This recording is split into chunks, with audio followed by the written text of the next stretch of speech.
चाहूंगा। दरअसल मोदी जी के आज भाषण के साथ साथ इतिहास पे उन्होंने काफी कुछ बोला। सतीश जी, क्या आप कुछ कहना चाह रहे हैं क्या? नहीं, ठीक है। अरुण जी, मैं जो इतिहास पे बोल रहे थे मोदी जी, खासकर वो बार-बार इतिहास में चले जाते हैं, 50 साल पहले चले जाते हैं। सदन में तो नारा लग रहा था मणिपुर का, सोशल जस्टिस का, और वो बात कर रहे थे नेहरू के, अंबेडकर की बात। जी। देखिए अमरीश जी, हमको जो टुकड़ों टुकड़ों में ही सुना मैंने आदरणीय प्रधानमंत्री जी का व्याख्यान, भाषण जो जी। सदन में संबोधन था, पर मुझे ये मतलब जो है लगा ही नहीं कि भारत जैसी महान और विशाल परंपरा वाले देश का प्रधानमंत्री बोल रहा है। वो पूरी जो है वो एक तरह से अवमानना की भावना से भरे हुए थे और कहीं बहुत अंदर से आहत और एक तरह से विचलित होने वाली भावना से भरे हुए थे। और वो जो उनका एक मामला था जो है वो लगातार नैरेटिव को विकृत कर देने का, कनकॉक्ट कर देने का, छोड़ छोड़ के चीजों को लेके बोलने का, वो आज भी जारी रहा। और जो अपने कार्यकाल के बारे में उन पर जो हमले किए गए उसका उन्होंने ठीक से प्रत्युत्तर नहीं दिया। नेहरू की बात जहां तक कर रहे हैं, नेहरू जी के बारे में वो निरंतर कुछ न कुछ कहते हैं कि भाई नेहरू जी आए तो सेना की स्थिति बहुत कमजोर थी। नेहरू जी का क्या दोष है भाई? नेहरू जी जो है वो सेना लेकर के नहीं आए थे। नेहरू जी एक जो है वो गुलामी से लड़ करके आजाद देश के प्रधानमंत्री हुए थे। उनको सुई तक का और दियासलाई तक का निर्माण करना था देश में, जो देश की स्थिति थी। आप उस परिस्थिति को देखिए, तब जाकर के आप एक टिप्पणी कीजिए। आप आज जो है 75 साल बाद की स्थिति से नेहरू की स्थिति तुलना कर रहे हैं। नेहरू जी निश्चित तौर पे धोखा खाए, नेहरू जी को धोखा दिया चीन ने, और एक अलग भावना से वो एशिया को की एकजुटता की बात कर रहे थे। उनको अंबेडकर ने भी वार्न किया था, उनको जो है लोहिया ने भी वार्न किया था, वो धोखा खाए। लेकिन नेहरू जी जितनी पंचशील चल रहा था, चीजें हो रही थी, लेकिन इंदिरा गांधी ने जो आप आरोप लगा रहे हैं कि भारतीय सेना को कांग्रेस के लोग कमजोर कर रहे थे, इंदिरा गांधी ने 1971 में जो करारा दबा जवाब दिया, उसको दुनिया आज भी याद करती है। भारत के इतिहास में जो है वो किसी भी सेना के सामने 95,000 फौजियों ने आत्मसमर्पण नहीं किया है। और जो जनरल नियाजी अपना रिवॉल्वर निकाल करके भारतीय सेना के जो है वो एक तरह जगजीत सिंह के सामने रख देते हैं, वो घटना मोदी जी नहीं कर पाएंगे अपने जीवन में। 10 साल में वो कुछ नहीं कर पाएंगे। वो एक बहुत बड़ी उपलब्धि है भारत के इतिहास में। ऐसा कभी नहीं हुआ कि भारतीय सेना के आगे जो है वो सरेंडर हुआ हो, भारत ने स्पष्ट रूप से विजय हासिल की हो। और जो उनका देश जो है किसी देश के दो टुकड़े कर दिए हो भारत ने, तो भारत के इतिहास में वो दरअसल मोदी जी कांग्रेस विरोध की भावना से, कांग्रेस के प्रति घृणा की भावना से भरे हुए हैं और उसके लिए कहीं से कुछ जोड़ करके और तोड़ मरोड़ देते हैं।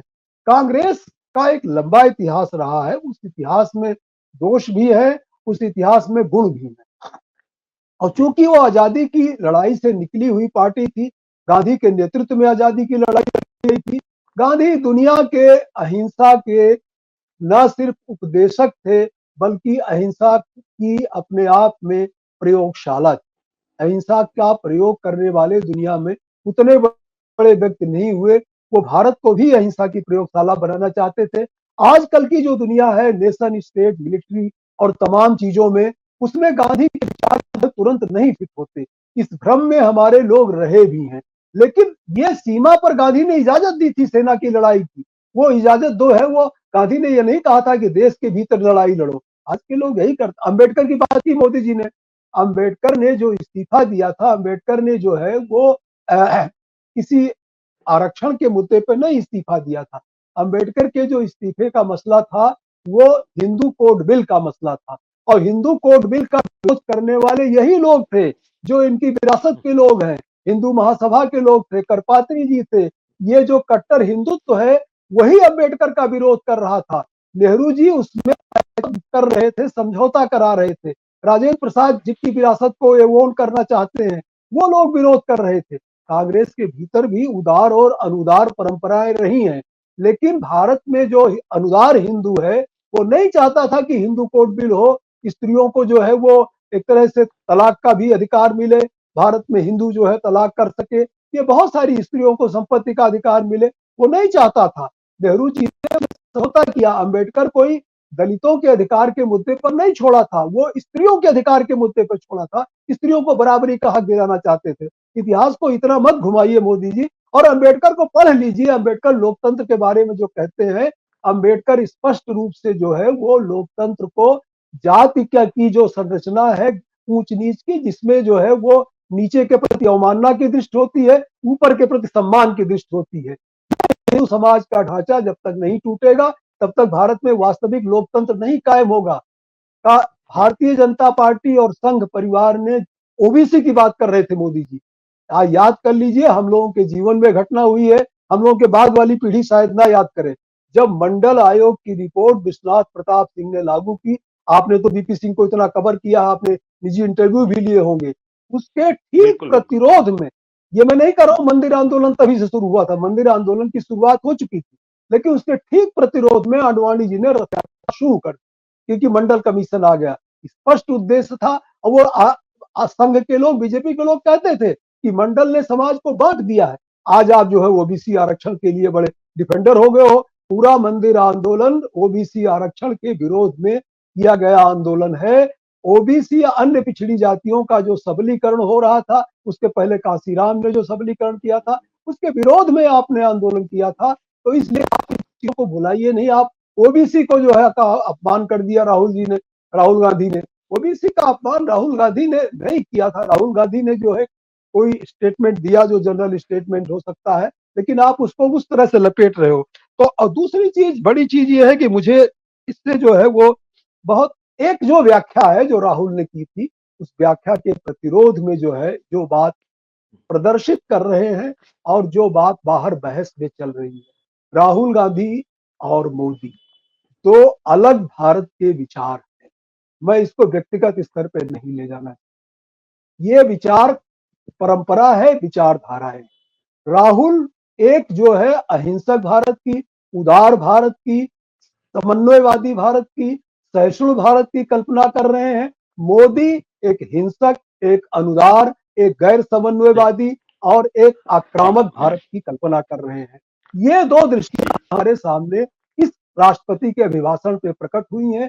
एक में झूठ काफी कुछ है, जानबूझ के झूठ है। एक में गलती से कुछ त्रुटियां भी आ गई होंगी और कुछ जो है वो एक तरह से फैक्चुअल मिस्टेक भी आ गए होंगे, लेकिन उसका इरादा झूठ बोलने का नहीं है। उसका इरादा भय मुक्त एक अभय समाज बनाने का है और एक अहिंसक समाज बना।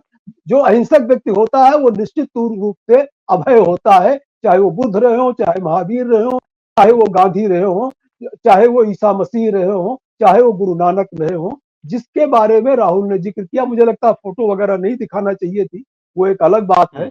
लेकिन मोदी से जो उम्मीद थी कि उस भारत की महान परंपरा, संस्कृति और विचार परंपरा का प्रतिनिधित्व करते हुए तीसरे कार्यकाल में प्रधानमंत्री मोदी जी एक दार्शनिक व्यक्ति के रूप में अपनी बात रखते, प्रतिकार करते, लेकिन वो जो है दार्शनिक व्यक्ति के स्तर से बहुत नीचे उतर आए, प्रधानमंत्री के स्तर पर भी नहीं थे, वो भाजपा के श्रेष्ठ नेता के स्तर पर भी नहीं थे। आप वाजपेयी जी के भाषण का स्तर याद कीजिए, उसको कहीं छू नहीं पाते हैं वो, और राहुल गांधी से तो बहुत ही नीचे थे।